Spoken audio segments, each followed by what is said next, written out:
So, yeah. All right. Well, look, you're a really interesting chap. You're a psychiatrist that has a private practice. You've worked in a public facility. You do forensic assessments to jails.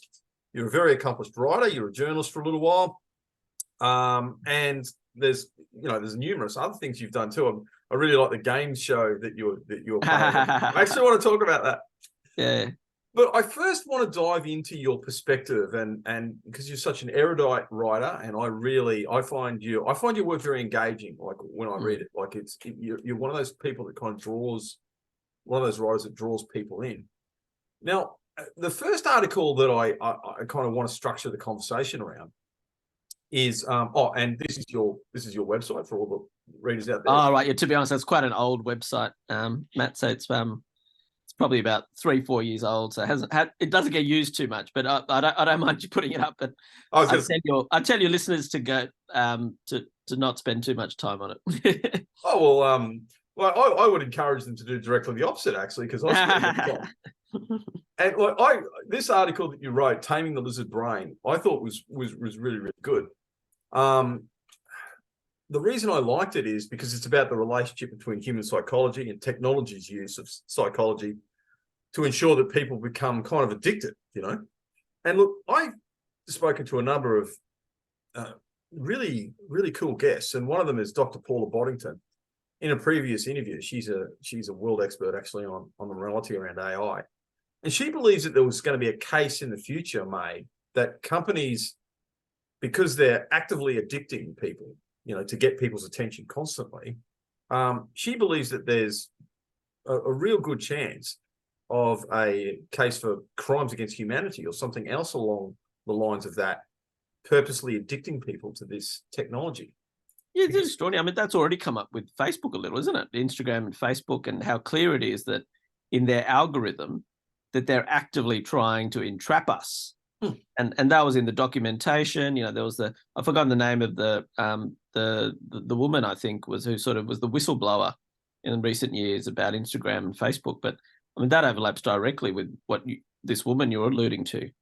And your article as well, because it's kind of really, if they're doing this not knowingly, it's even worse than the cigarette companies who are like, "Oh, we're selling this stuff. Oh, we came to find out that it was addictive. We did nothing about it." It's like you got a group of some of the best and brightest minds in the world, frankly, sitting down and going, "Hey, how can we addict people?" That's, Dr. Boddington's right. I think that's a crime against humanity, mate. But would you be happy to kind of discuss generally around, your expertise on how that works in the human mind and perhaps the morality around it and your take on that? I mean, it's a tough one.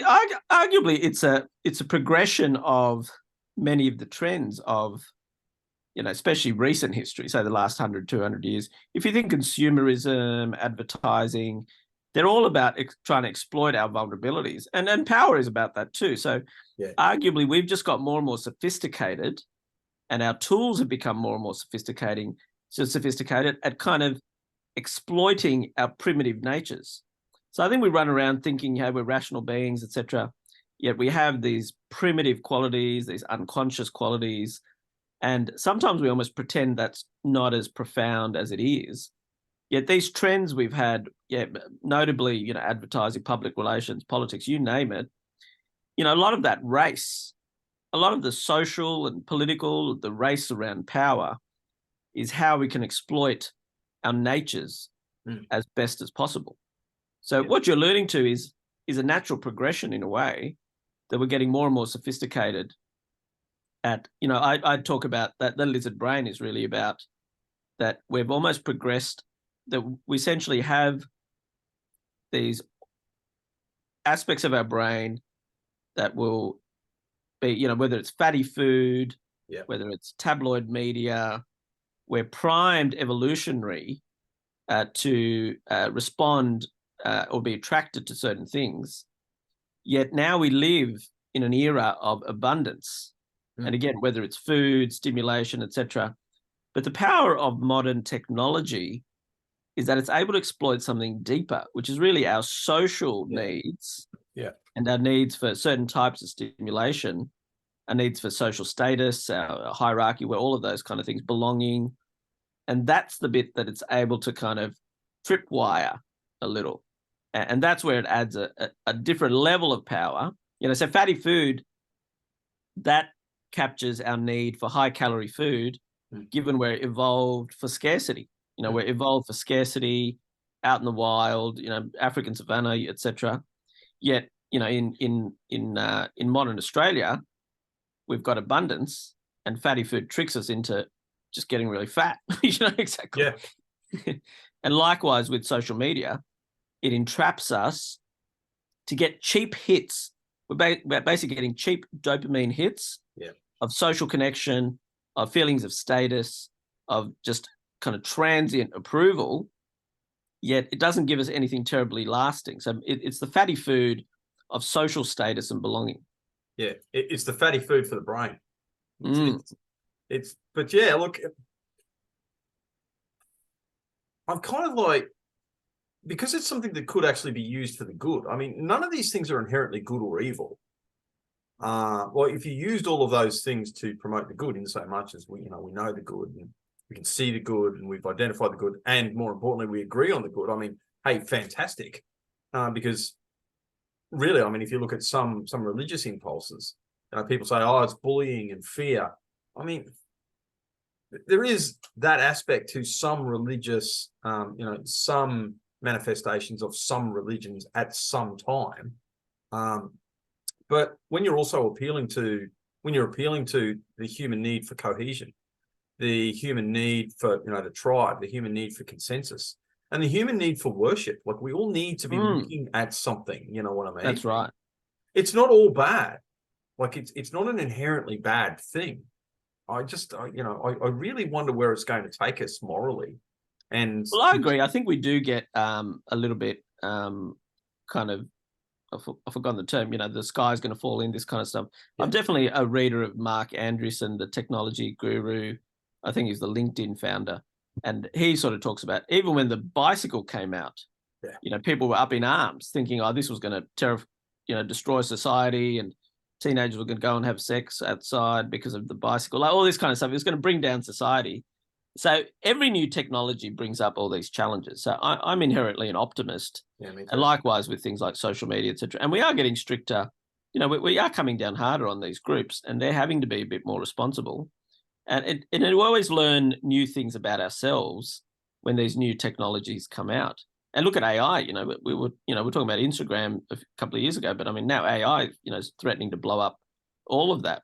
I guess, Matt, one of my big interests is, you look at public debate, public conversation, so much of it is, it'll be politicians or economists, and you have often a kind of a dry component of public commentary. And I guess one of my big aims is bring my combination of interests. For example, one, obviously I'm a psychiatrist. I'm very interested in how does psychology play out in public affairs, especially the primitive. I'm very interested in psychoanalysis, which is often about our primitive beings, that we're kind of animals, but we're social animals, and we're trying to manage our instincts in this kind of social world where we interact with others. And so much of what we call mental health or distress is a tension between our primitive beings and our kind of social or outward natures that we project. So I'm very interested. I see my role as trying to contribute an element of culture, human behavior, and the primitive, especially around the brain, and see if that then, what can I add to debate around social issues, politics, etc., through that lens. That's often how I see it. And often you can add a slightly different angle. And you and I both know that, especially Australian media, it is often, my background aren't always going into jobs like that. So just someone of my sort of background, I was born in Bangladesh. I came to Australia when I was young, 6 years old. I grew up in Sydney, and just having that kind of alternative background with different sort of outlooks, that also gives a different, Australia is so multicultural, including, places like Cairns, even Northern Queensland these days, is pretty multicultural.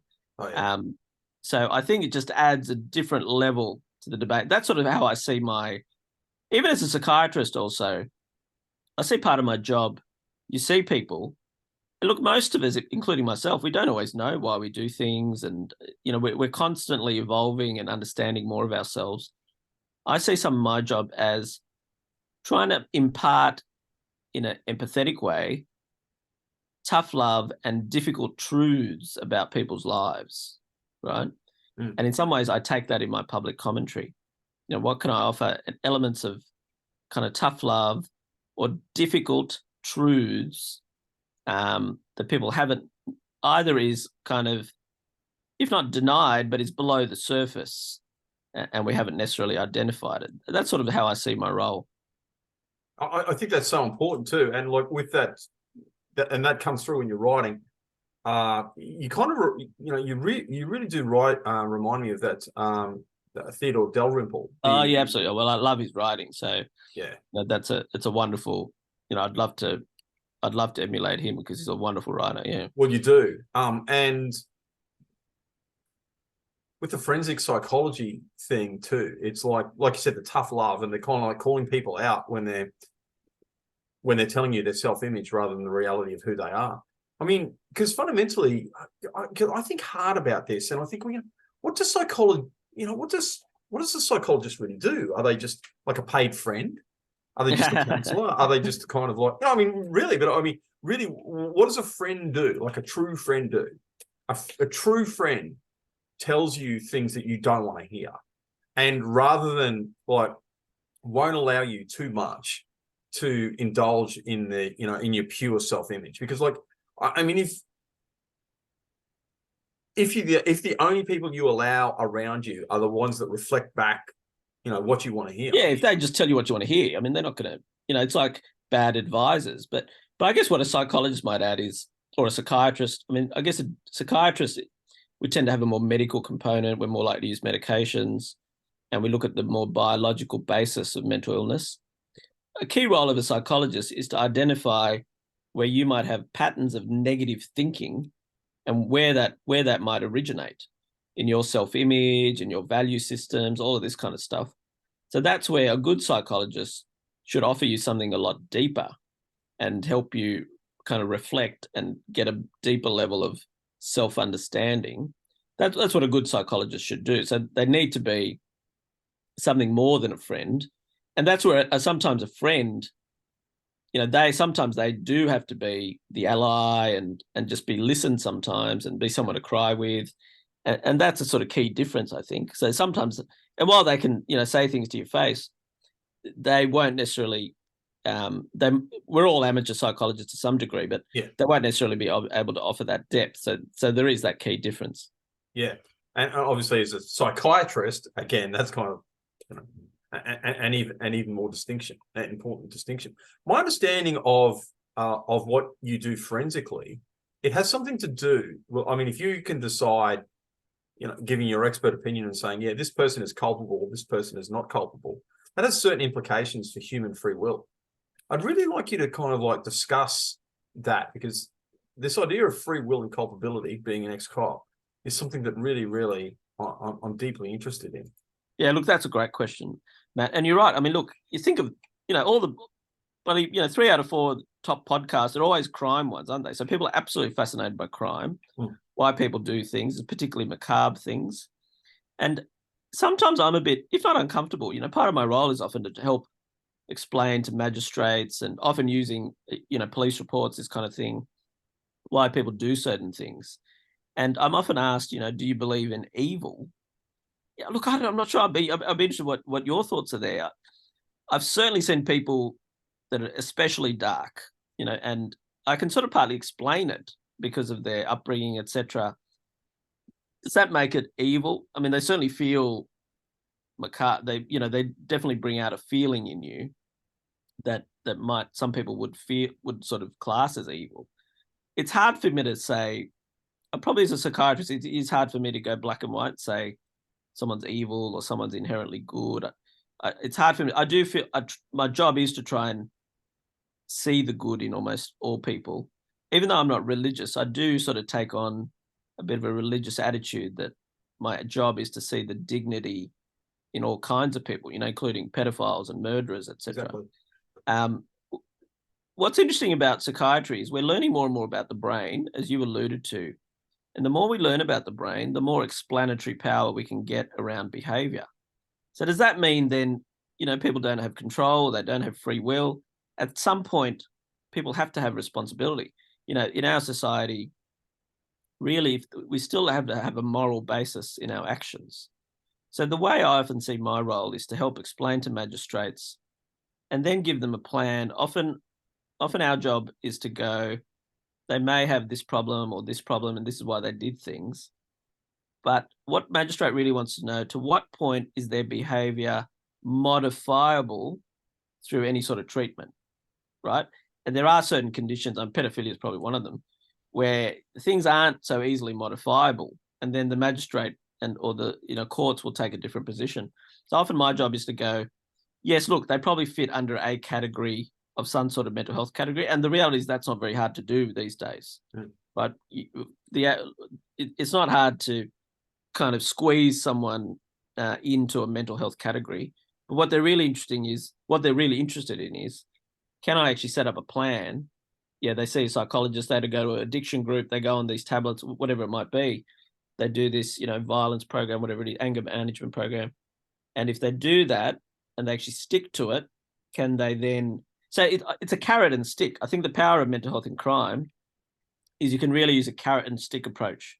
You can go, okay, you do A, B, and C. We'll let you stay out of jail for now. But you don't pursue this, we're going to come down with a stick. And look, I actually think that can be quite effective. As long as the stick is there. Sometimes what I see in my work is that the stick is quite weak. And then the incentives to engage in these plans are not as marked. So if you're firm with the carrot and stick approach in what I see in trying to modify criminal behavior, I think it can be very effective.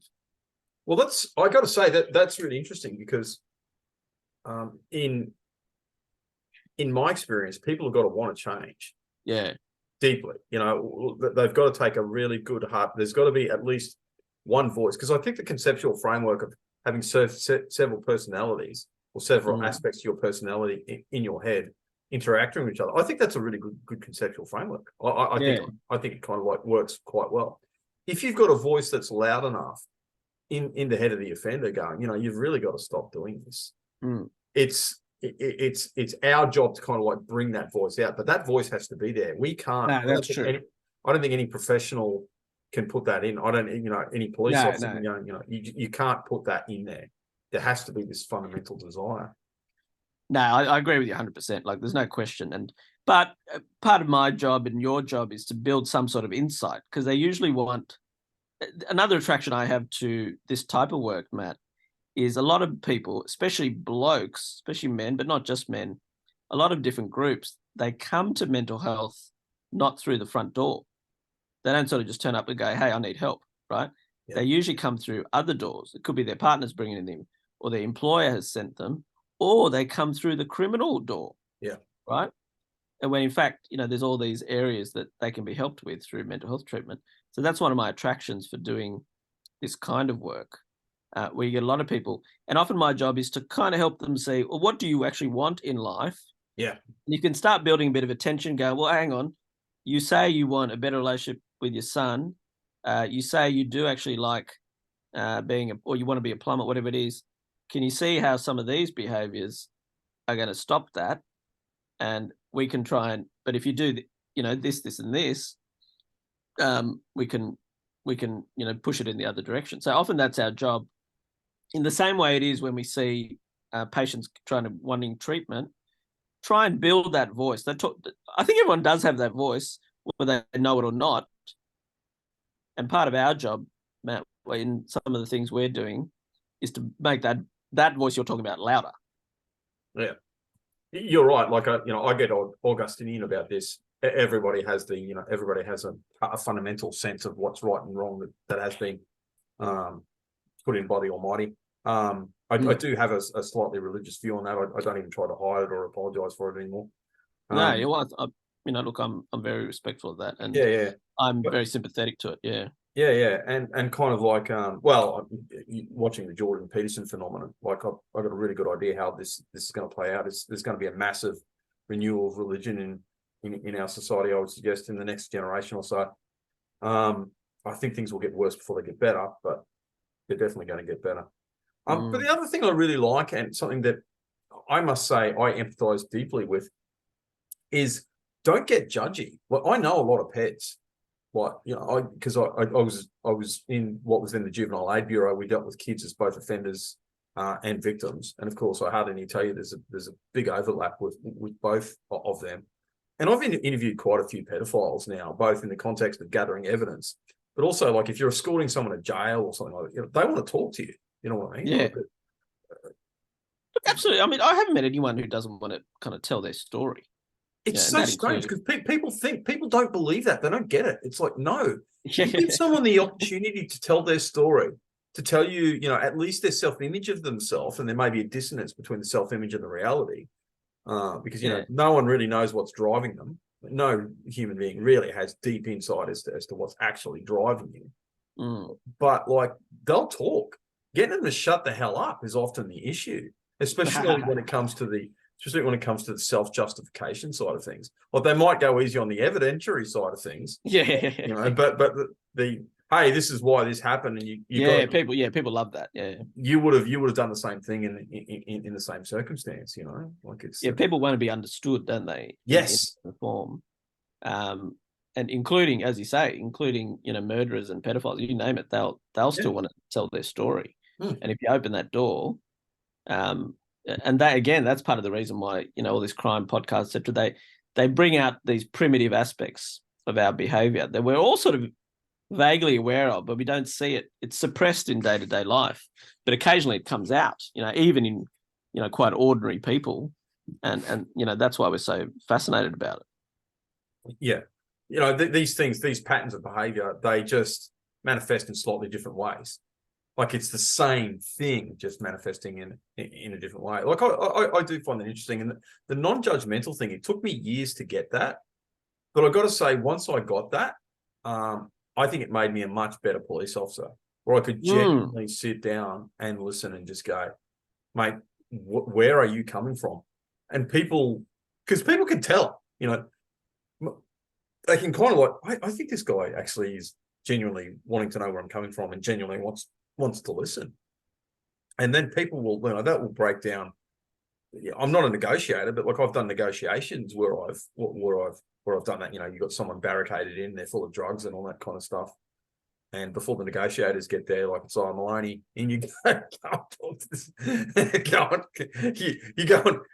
go and talk it out. One of the techniques that I would use was listen, like what you said, listening. But the other thing is ascertaining. What do you want? Like I would get to once I got comfortable, I would directly ask the person, what do you want? What outcome do you want from this? And some people were surprisingly candid. Like they'd say, look, I want you guys to shoot me. Wow. Yeah. You know, I was talking to people, it was like, yeah, I want you guys to shoot me. I want, you know, I want this. I want, or, you know, I just want the pain, you know, and then you get the, you know, I want the pain to stop, or, you know, I want my wife to realize that I love her. I want, you know, they'll tell you, you know, if you really listen. And that's, that genuinely amazed me, you know, in my career, I have to say. Yeah, that's where I think, and that's where often the best policemen, etc., you know, just having our jobs overlap significantly. You know, the better you are at extracting information, building rapport, and feeling like you're interested in someone, the more information you're going to get. And you know, while that sometimes will mean you solve a crime and you put someone away, etc., but you're going to be far more effective. That's why I must say I'm always a fan of people like you or I that work on the front line, and you know, we see things at the coalface. Yeah. And I'm also a believer, you know, a bit like what I was saying earlier about public commentary so often being dominated by people who aren't at the coalface. No. You know, it'll be sort of economists or politicians, etc., that kind of thing, celebrities, etc., and often like they're nowhere near the coalface. So that's where I feel like opinions like ours are often critical. I mean, you know, there is a there's limitations with our opinion. Of You know, course. we're seeing a certain angle, and but they're just a critical part of informing debate. Yeah, it's strategy versus tactics, like something, you know, and you're right, that's so important. But I think this dissonance between decision making and terrible outcomes, and there's a lot of things about it. I'm now a bureaucrat, and I'm kind of limited to what I can say, but I can say this: there is a dissonance, a massive dissonance between the bureaucracy and normal everyday Australians, as much as they claim not to.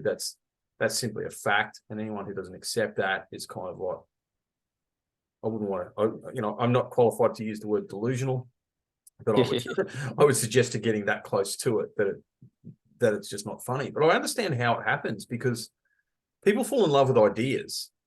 So you get someone that falls in love with an idea, some sort of ideologue somewhere, and they get in a position of authority, and they have the best of intentions, and they stick this idea that they've fallen in love with, and they go, well, you know, even when you confront them with evidence, going, oh, it's playing out, the idea is bad. Okay, can we change the idea? It's like, no. And when, because again, you know, people link their self-image with an ideal that they've fallen in love with. Fundamentally, you're attacking. They see it as an attack on them. No, of course it is. Yeah, it's deeply tied to their identity and their desires. Yeah, no, without question, Matt. All right. So look, I kind of like, we've had a fantastic little diversion now, but one of your other articles was on bullying. Are there more bullies now, or just more bullied? Now, we don't need, I mean, we can go into the specifics of the article if you like, but what I really like about that is the issue a resilience one? Yeah, look, this overlaps strongly with, I recommend some of your listeners look at an old book of mine called Fragile Nation. Yes. And that overlaps very strongly with these themes. So I'm really talking about what I call the cultural rise of mental health. So, and what's going on there. And, you know, this bullying is a great topic where many measures, many things we call, whether it's trauma, bullying, you name it, and addiction, all of these things, they've changed from a strong objective meaning to a much more subjective meaning. Yep. So now it's a lot more that if I feel bullied, therefore bullying exists, you know, the bullying's happened, right? That's enough. So perceptions have become, you know, much more important. They've almost become a truth. And we hear that in debate, you know, this is my lived truth. Experience. This is my truth. Yeah, exactly. Lived experience. And that's especially true if you're from some sort of marginalized group, or you're deemed, hence we all fight for victimhood status, you know, because if we can paint ourselves as any sort of victim, we acquire a status and we can claim privileges, you know, including stuff like that, feeling bullied, etc. And I guess that my book, Fragile Nation, looks at, I guess, the different factors that have driven this. And one is the weakening of terms, how we measure these terms a bit differently. Another is almost the rise of feelings in, thanks, man. Almost the rise of feelings in the public arena. And you know, some people call this the feminization of the public space. And that doesn't necessarily need to be about women, right? So it's more, even in the space now, so where the ideas of empathy, compassion, objectivity is almost seen as a masculine entity. Yeah. And it's seen as kind of harsh. And all of these, some of these trends have just elevated the notion of feelings, the notion of psychological harm. This is a really important point, Matt. Absolutely. Where historically, you think one of the biggest principles of freedom is the limits of freedom are where it causes harm to someone else. You know, the John Stuart Mill principle. And, you know, this, at no point when he began talking about that principle would he have ever thought of the notion of psychological harm, right? And that's only come about in recent decades, where suddenly now the notion of psychological harm is a limitation on freedom. So hence, you know, we get all sorts of debates. You know, a good one is the Racial Discrimination Act, for example. But almost every other week, for example, more recently, the Brittany Higgins stuff, where he's saying, oh, we can't have an open debate about this because she might get upset, and she's fragile, etc. So we're seeing that all the time. So that's when the notion of mental health increasingly gets weaponized and used by elites and all kinds of people for their own ends. Sometimes as a way to avoid scrutiny, sometimes as a way to try and extract privileges. Yeah, and I think another aspect of this is these are ways of attacking the fundamental principles that Western society have been based on. Like you said, this concept of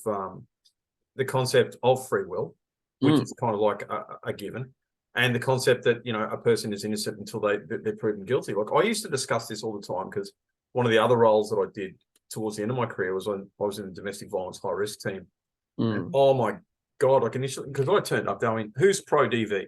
No one. But I kind of turned up there and I was like, this isn't about DV. This is like let me really choose my words carefully here. There are a lot of really well-intentioned people who are genuinely concerned about DV there. But there are also a lot of voices of people that I think just had psychological issues where they disliked men because for whatever it is reason, and sometimes it was totally legitimate, like they've been let down by a man in their life, somebody been sexually abused, they've been neglected by their dad, or something like that had happened. And so this resentment, this bitterness was playing out in a public sphere and tragically being given authority by the government. And it's just like it really was an attack on the whole idea of due process. I had to explain it to numerous times. I got sick of doing it. It's like, they're like, why don't they just believe women? I was like, and I said, look, the entire concept of due process works on the axiom that people lie. That's I hate those arguments too. Oh, you just have to believe someone as. Yeah. But that shows as soon as you're some sort of, going back to the bullying thing, one of my jobs, Matt, is often assessing workplace claims. And that includes bullying, or it could be sexual harassment, could be all sorts of things. And it's a classic arena where it's all about perceptions. And part of my job is to work out how much of these guys, often people's perceptions are linked to so much of them, their values, their past. A classic example might be, someone who's been in DV relationships in the past. Yeah. And they're super sensitive to threat. And suddenly their male boss puts them on a performance plan. Yeah. And to them, that's quite threatening. That's like an all-out attack. And they feel like they're being bullied or something, So it's a good example. And the Australian workplace is a fascinating one because we're so diverse, whether it's multicultural, whether it's age, gender, you name it, every type of diversity is represented. So then you get so many different perceptions and reactions playing out. Yet in a more kind of just a more, what's the word? Just a more edgier sphere, if you like, where people are much more, they're almost looking for offense. We almost live in this really, really kind of sensitive arena. And it's not hard to find if you're looking for it. But it comes down to this idea, Tanveer, that we no longer we don't have a shared reality. Like because Australia exists as a political entity. I don't think it should be related to blood or soil. I think we can all agree on that. But although there needs to be a geographical, obviously, this country exists in this geographical area. But like if we can't agree on certain axioms, at least on a reality and how to measure reality, you can't be a nation. Well, that's true. That makes it hard. This is one of the big modern crises. Do we have any sort of shared value system on which to base our society on? And you've got, this goes to everything from, what we teach in schools to parenting to, all sorts of things. This is one of the key challenges of modern societies, that if we're not imparting at least some basis, it's not like we all have to believe the same things, but if we almost don't have any shared basis, like shared foundations you know, if we, for example, if you don't even believe in objective truths, for example, Yep. I mean, then, you know, how do you conduct a democracy? How do you conduct a society? And look, I don't think we're so far down that rabbit hole. Like, sometimes I think people catastrophize some of that, but there are definitely elements of that we see in a lot of modern policy debates. Absolutely.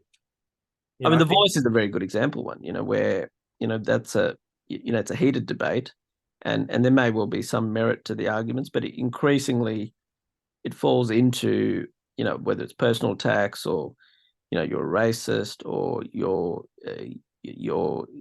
because it's a marginalized groups, it's entirely about their perceptions or you can't even comment on their experience and you know, those sort of things. So all of those sort of trends are playing out currently in the Voice debate, but that's hardly exclusive. You know, this sort of thing happens in almost every debate, you know, every other day. See, you know, the people that do that don't really understand that they're soaring off you know, they're soaring at the branch that they're sitting on. Like I had someone at work the other day, you know, come up, and because I indicated, oh, look, you know, I'll be voting no, and believe me, the Department of Education, that puts me in a very, very, very, very, very small minority. And like I kind of had a person kind of presume to go, well, you know, have you ever thought about it from the Indigenous point of view, Matthew? Blah blah blah blah blah. I said, well, the first thing is I'm mixed race. Like, it's not that means anything. Like, it's like the color of my skin or my ethnic background means as much. You know, it's not that it hasn't affected me. Like, I am the product of these things. It's like, yes, that's the context that I was born into. I understand that, but I do have free will. I have the ability to learn. I have the ability to correct mistakes. In fact, you know, fundamentally, it's of no more point to the debate than the color of my eyes. And for that other person to suggest that I can, and I've had numerous Indigenous people say this to me, is like, you just don't understand what it's like to be Indigenous, man. You will never, you won't get it. You don't know what it's like. Well, again, that means that we don't have a shared humanity. Like, if that's true, it's not just that we can't have a political unity. Forget that. That person is claiming a certain degree of transcendence. Well, that's right. I mean, and I can't really do my job. I mean, part of my job, for example, you know, is trying to understand someone's experience. And I can't claim to be in their shoes. Yeah. You know, you any sort of human connection depends on having empathy and being able to put ourselves in someone's shoes, at least in a small way. You know, so these whole arguments that you just can't even access our experience in any form. I mean, it's just, I don't know what the right word for it is, but yeah, it borders on arrogant almost. You know, it's like our experience so incredibly special, you know, whether it's in a positive or negative light, that nobody can access it. And again, it's another way, it's a bit like the mental health thing. It's almost another way of saying we're above scrutiny. Yeah. Right. You can't scrutinize us, you know, because our experience is so special. So then our truth is the only truth. Yeah. And again, like, that's the most circular. There is no way of, and then if you introduce and say, well, how about we use rationality? It's like, well, rationality is a Western concept and it's been used as a blunt instrument to beat us down in the past. How dare you? It's like, you're in the most circular, you know, there is no getting out of that. Well, then you got no chance. Yeah, exactly. But the people, and you can't even engage with someone. Yeah, this is one of the most difficult issues now of our time. And again, parts of the world are further down. You know, parts of, you know, social justice movement in the US, etc., often is a bit more extreme, but it certainly filters down into Australian debates, and you know, it becomes a factor in my work too sometimes, where it's like I'm trying to work out, even as a male psychiatrist, especially around issues like gender in particular, you're put into quite a challenging position sometimes, where you're deemed to be, your opinion is just less worthy. You know, and you know, even despite my ethnic background, you sort of become a person of privilege because of your maleness. That's ridiculous. Again, you can't have, really, when it comes right down to it, forget having like a shared political unity. You're no longer, you've dehumanized that person. The thing that concerns me most about this is it's actually an act of dehumanization. Like I saw when I first, like I lived in New Guinea a bit when I was a kid, and then I moved moved back home here to Australia, and very colonial, I suppose. And then I worked in Cape York and the Torres Straits, and what I found was, and this is a broad overbrush, but I think it's true enough to say, people would basically put Indigenous people in one of two categories: angels or demons. It's like, oh, they're so wonderful. There's just nothing they can do is wrong. Such a unique perspective. Rousseau and Notional Savage, blah, blah, blah.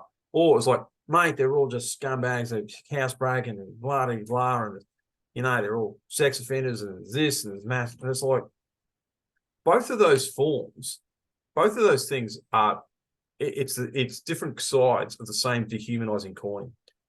Like, until you can look at another human being and go, oh, you're a human being, the line between good and evil, in so much as it exists, and I do actually think it exists, runs down that line runs down the heart of each of us.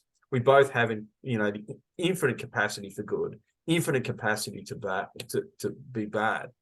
But that's where some of your original aspect of that religious angle is really critical sometimes. Where just a notion that people have an innate dignity, and there's, whether you call it God or something above, something metaphysical. I think that, again, I don't think you have to be religious to believe that, but I think the concept is a really important one. And I think then you see people in a different light. And I kind of like the only respectful disagreement, and I'm not seeking validation here, trust me. Like, I'm totally cool with you saying, and I know it's probably going to bring out the professional in you to sit there and nod and smile. But like, I'm totally happy with disagreement. In fact, I kind of like it, and it'd be good for the show, candidly. My take on that is that I think when push comes to shove, so I mean, you can accept that axiom in the sense where you're just having a discussion with someone, or in something like that. But if push comes to shove, like if you're really put in it, in not even a life and death situation, but like, oh, who's going to get these resources? Like, who's going to, something that feels really important, something that feels really life-changing, that feels really threatening, that feels that it's right up there on the hierarchy.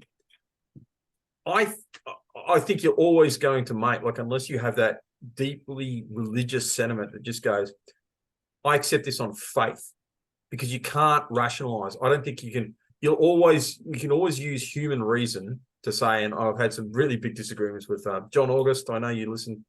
He's the rationalist guy that came and stayed. You're always going to use your reason, not for the good. Like, if you're in a circumstance like that, Mr. Harden, this is 30 years of policing talking, you're going to say, well, that guy needs a smack in the head. That guy, it's okay. It's okay to find that bit of evidence to convict him. It's okay to tell this lie. It's okay to do this. He's a dirtbag. He deserves it. I'm serving the greater good anyway. I'm actually the good guy here. But like, you need to take it on an axiom of faith. It's like, no, like, regardless of the circumstances, that's wrong. And the reason it's wrong is because that person too is made in the image of God. Like, it's just, I don't think right when push comes to shove, again, in the abstract, we can sit here and talk about it with full stomachs and beer and roofs over our heads, and when life is good, but I don't think it works. I don't think it works in tough circumstances where well, look, yeah, I think that is morally bankrupt. I agree with you there. Like, you can't do the whole means to an end type argument. There's a moral bankruptcy there. And you're right, sometimes in the bureaucratic system, it's a bit like, the great shows like The Wire and stuff, that really captures that type of behavior where you start justifying it, you get increasingly cynical in a certain environment. But yeah, you lose some fundamentals of morals with that sort of logic of means to an end. You did, and I used to see it. I didn't see it a lot in the police. The Queensland, the service that I was in, and things are changing incidentally, but the service that I served in was basically honest. There was high degrees of cynicism, but that's just because, people just get exposed. They get brutalized. It's not their fault. Well, you got to know when you've hit the use by date and it's time for you to get out, because as much as you think it's like, they got to keep on fighting this crime forever, no one else can do it. It's like, you got a number, mate. Like, if you die tomorrow, someone else is going to be sitting in the front seat of that car driving around with a blue shirt and carrying a Glock. Like, you're not that you're not that important, bro. Like, yeah, it's a higher calling and all that, but there's a reason you've got a number. That's all you are. And if people tie their identities up with that, it eats them. Like, that Nietzschean idea of looking in the abyss. That's true. It's 100% true. I'd like to talk about defensive shame. And well, that's a good one. Yeah, I guess I touched on that because, shame is a good one to talk about, because it sort of brings together a few things about a primitive emotion in the public sphere. It also is about groups, because shame is all about groups, and often this tension between guilt and shame is interesting. And there's this sort of idea that Western societies, part of the sophistication of Western societies is we're more guilt-based. So it's more an internal moral compass, and it's about something we did. It's not something we are, it's something we did or didn't do, where shame is so much about conforming to some sort of group norm. At least that's how it's depicted. So it's almost depicted as something primitive. But I guess the nature of that book is really about, when is shame good? We've made it sort of kind of stigmatized. Yet shame is making a comeback, whether it's the online world, in all manner of forms. And I guess I'm arguing that shame can be used for good if, in parallel with shame, we have an automatic kind of impulse to reintegrate people into groups. So a classic example here is cancel culture, etc., where people are shamed online because they've transgressed some sort of moral boundary, yet we don't seem to have pathways for them to be reintegrated. Yeah. Yet historically, healthy shaming is often there's some ritual incorporated. If you think of tribes, etc., somebody might be shunned into the group, but as part of that shunning, there'll almost always be automatically a pathway back. Yeah. And all sort of things set up for that to happen. Whereas we've got almost a brutal culture at the moment where we shame people, shun people, and don't entirely have a pathway back. But the other aspect I was talking about, even sort of a lot of modern social overlaps with social media, because social media is often about groups, but it's about imagined groups. Yeah. So we actually live at a time now where so much of us are alone. We're sitting at home online. We're sort of, in a historical form, we're not really part of groups, but we're part of imagined groups, right, online. Even a country, a nation is basically an imagined group. Most of us aren't terribly connected, So that's where the modern shame, I think, becomes very interesting. I talk about the notion of social anxiety. I see so many people who are disconnected, and the notion of social anxiety, we're very fearful about how we're perceived and very fearful of being judged. I talk about that as a modern version of shame, right? Yeah, we wouldn't necessarily see it in that form, but it's a modern version of shame where we're seeking approval, we think we're not good enough. And it's a modern version of shame in a very meritocratic, competitive society where it's all about, have I risen up through the ranks? Have I achieved enough? Have I made enough money? Do I look good enough? And that acquires a moral dimension. And the backdrop to that is there's all these people, they're not good enough, and they become avoidant and they become disconnected.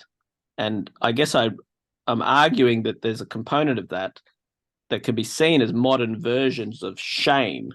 Exactly. Yet we don't necessarily call it that. No, exactly. And look, this woke movement, I think about it a lot, and it came to me in focus. Like this idea came to me because the the Floyd murder happened while I was still in the police. And so I was up here for, some of the marches and whatnot just before I got out. And I'm watching these people like marching down the street, and they're stopping, they're chanting, they're kneeling, they're getting up, they're walking, they're singing together. And I'm a Catholic. Like, I know ritual when I see it. I know, a communion. And again, like it's all the things. It's like there's this communion. These people are coming together. They think it's for a greater good. They're engaging in a ritual. They're all, feeling, getting this sense of, they're getting the sense of being on the side of good. And I was watching this going, whoa. And it kind of really helped me to understand the woke movement, because it's a kind of upside down, distorted, inverted Christianity. Like you said, it's got all the shame and all that kind of parts of Christianity, but it doesn't have the forgiveness. Exactly. Yeah. There's components of it that don't. Yeah. They have one part of it, but not necessarily the other. Yeah. It's a distorted form of like this. Yeah. It's really weird. But look, I'm really keen to, like, God, mate, I could talk to you forever. But look, I'll get to the next book. Can you discuss The Exotic Russell? This is my first book. Yeah, this is my very first book. Yeah. So look, often first books are more an autobiography. So this is very much, this was written over a decade ago now. And that is very much more about my life story at that time. And I guess it was a time, even I guess my entry into the media was partly because there was such a big demand for Muslim voices. So I was a Bangladeshi, but I came from a non-religious family. So that's where my story is quite interesting at that time, around sort of terrorism, all that kind of stuff, where there was a huge demand for Islamic stories. And I think my one was a little bit different because I came from non-religious family, and I had the psychiatry angle, and it was a very positive story. And it partly drove my politics too, in a way, because I was someone that didn't necessarily see the whole victim angle. I could see some of the problems in the Muslim community, and that's been a factor in my wider politics over time. But The Exotic Result, look, it's a funny book. In fact, it's on the curriculum at schools. One of the chapters, the story Exotic Result is in Year 9 curriculums right across the country. It's compulsory in Victoria, but other parts I think it's optional. So look, I'm very proud of that book, but it's a light-hearted one, but it does have some deeper themes about it, essentially about identity formation and about how many of us, particularly those migrants, but to some extent all of us, we don't come with definitive identities anymore, right? So we pick and choose, and we kind of construct an identity, and that's where this rissole comes in. The rissole is this package of eggs, breadcrumbs, etc., packaged together. And in some ways, the rissole is a theme of identity in that book. Right. Yeah, it's I haven't read it, but I'll talk to my kids. I bet they have. Look, in your considered, I swear I'm wrapping this up. In your considered professional opinion, though, like I've read some of your other articles, and is like your Australian male bogan, in so much as like, and I kind of know what we all know what you mean by that. Are they the people that really are the bottom of the hierarchy now, and are they actively discriminated against? What, really? Well, to some extent. I mean, modern politics in general, this goes with the whole the rise of Donald Trump. Yeah, the white working class male became the epitome of kind of what was looked down upon. They were seen as racist, uncultured, anti-gay, kind of backward, anti-immigrant, you name it, anti-women, whatever it might be. And in part, there was a growing resentment among this group because the modern economy also displaced them.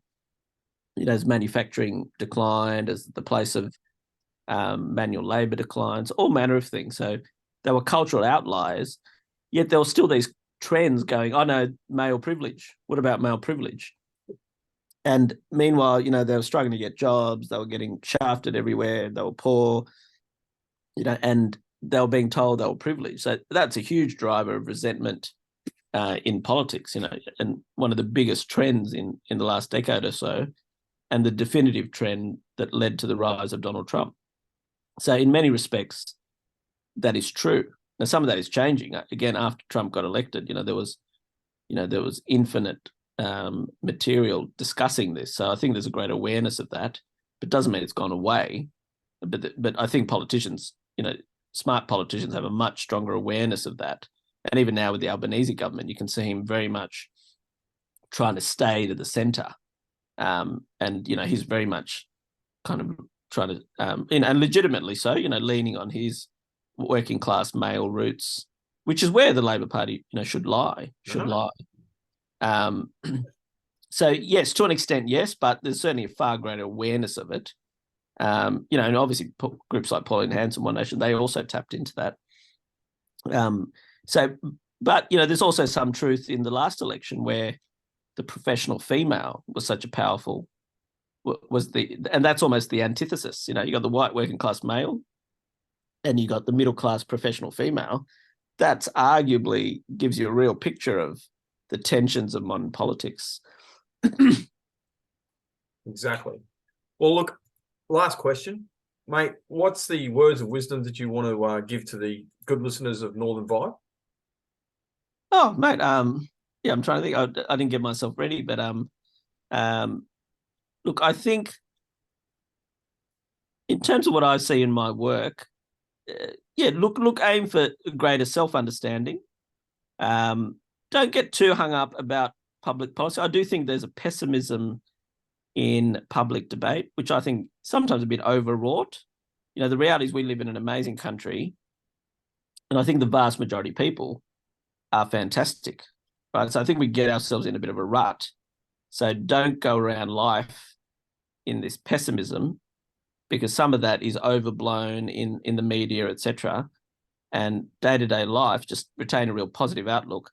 And even your ordinary interactions with people, not unlike the types of debates we've had in this podcast, you can actually make the world better through, just seeing people in an empathetic, dignified way and helping to understand them.